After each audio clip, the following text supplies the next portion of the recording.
గుండేసి పస్తులు పెట్టావే, తీపి వస్తువు చుట్టూ తిరిగే ఈగలు చేశావే.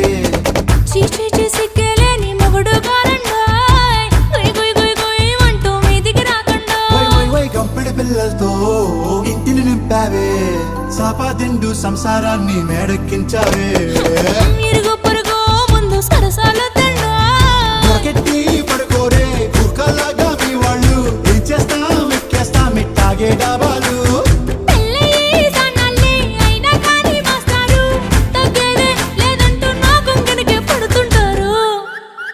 హే గోదారి గట్టు మీద రామసలకావే,